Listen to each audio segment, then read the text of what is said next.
I am lucky enough to have the one and only Dion from Dion Talk here. And we're going to talk about new investors and mistakes that we see new investors make. This is a game that I call ping pong, where we go back and forth 3 times, and we always start with the guest.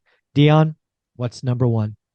So I like the idea of what mistakes do new investors make? And you can hear some really common ones. And sometimes it's messing up the math or messing up the market that they're picking, or those kind of big, huge ones. But my first one is really subtle. And I'd say half the time, at least 50% of the time, the new investor hits me with this question. Almost like they've asked me to make a video on this topic, which I haven't yet. Because it would be the opposite, which would be clickbait.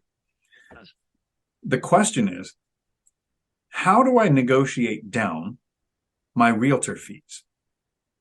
That's the question. That comes up, like I said, half the time. Half the time, people don't even ask it. But the other time is, and there are videos on here in YouTube University where it's, here's how you negotiate down your agent fees. And they talk about how much your agent is making. And so I closed on a fourplex 2020. Agent's commission was $17,000. And everybody was like, not everybody, but the people that I communicated with said, what did they do that was worth $17,000? Like, they send your offer. They maybe showed up for the inspection. So, at $500 an hour, did they earn $17,000? And I said, okay, so first, they sent me the deal. Second, they're in a 30, probably, because we don't have a state income tax here, but they're in a 30+% tax bracket. And so in California, you can be in 50% with that. They have brokerage fees. So another 50% of that is gone. They have licensing fees. They had to have access to the MLS. They had all these expenses. I have ran a business. They are not getting $17,000. They got $17,000 at the closing table in a check that was then cut down to the amount that they made.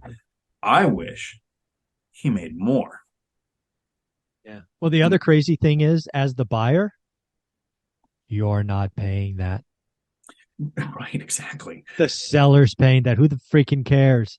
Nope. And the proof in the pudding is he contacts me. Like, he's got auto searches set up. So I've got a possible BRRRR, small multifamily. I even have a single family just set up just in case. Every now and then something will have the right metrics, and he will text me.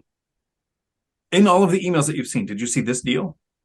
Mm-hmm. Because he knows I'm not going to try to take money out of his pocket. I'm going to try to make sure he gets paid. And that's why you want to be at the top of their list. Absolutely. Not just on their list. Yeah, again, I second all of that. I mean, the agent in this case who made $17,000, I wish they made more as well.